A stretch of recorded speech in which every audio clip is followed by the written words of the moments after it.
Here's your money briefing for Thursday, April 13th. I'm J.R. Whalen for the Wall Street Journal. After introducing yourself to someone, it's pretty common to ask, so what do you do? But what if asking someone about their job wasn't the second question you'd ask, or the third, or the fourth? Would you know what to say next? WSJ work and life columnist Rachel Feintzeig explored that question, and she joins me now. Hey, Rachel, thanks for being here. Thanks so much for having me. I'll refrain from asking you the question, JR. I won't tell you what I do. But it has to do with sort of like hosting things with a microphone. I'm getting some context clues here. So, being asked, what do you do, seems like a pretty benign question, but when did it become taboo to ask someone right off the bat? I don't think it is taboo. I think it's still a part of us. One person I talked to said it's like asking about the weather. But I think there has been this sense, especially over the last couple of years, that people don't want to just be defined by what they do, that they want to have a bigger life. And I think going right into it can kind of be jarring for some folks in this moment. But in this era of overworking and struggling to find a work-life balance, don't many people feel their job is part of what defines them?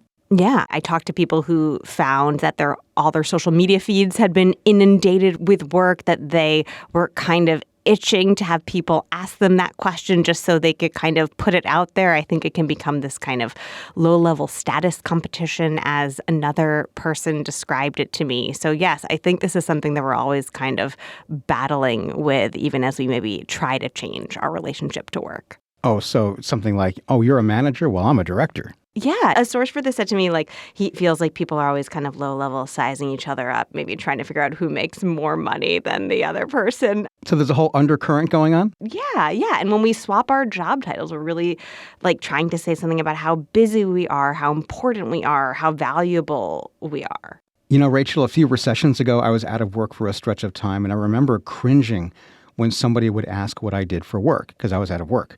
But when I got a job, I couldn't wait for someone to ask. So it's still okay to ask, right? Yeah, it's definitely still okay to ask. I think the idea behind the column was just, what do we gain if maybe we don't ask right away? What are other ways that we can kind of connect with and relate to people? And if you happen to be someone who doesn't want to lead with your professional self, how can you field that question? Because inevitably, people are going to keep asking it. I guess if you're a covert CIA operative, maybe you want to sort of bury that down in the conversation. Yeah. And yet those are the people we want to talk to about their jobs, right? That sounds way more fun than the accountant. That's true. But I guess, you can't stop people from asking the question. But is there a creative way to answer it or maybe work around the question? Yeah, definitely. And I talked to one guy who said he kind of makes a joke out of it. People ask him what he does, and he'll say that he makes the little mini umbrellas that go in drinks, and they'll be like, really? And he'll be like, no, not really. But it just kind of, honestly, a joke can just kind of lighten the moment, I think, and kind of disrupt those rote patterns of conversations, those scripts that we all devolve into.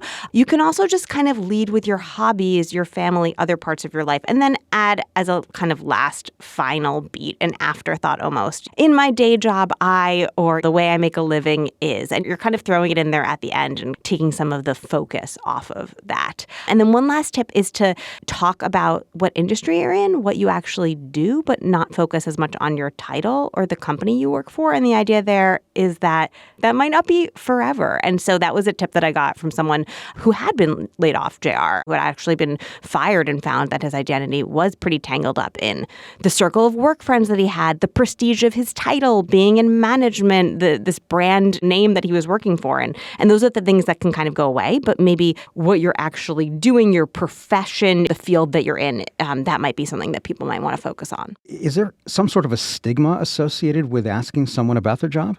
I don't think so. I think it's still a really commonplace question. I think there is just a growing sense from a lot of people, and I've heard from tons of people since this story was written, about people who don't want to be judged by their job anymore. But no, I still think it's a socially acceptable thing to ask. I think the one awkward moment that people might fall into is if someone has been laid off, especially in this economy, and that can obviously be maybe a hurtful thing to have kind of pushed up to the surface. I guess I'm in between jobs is the standard answer. Yeah, I'm in between jobs, or even someone told me to focus a little more positively. I'm looking for my next opportunity and launching in there to make that connection.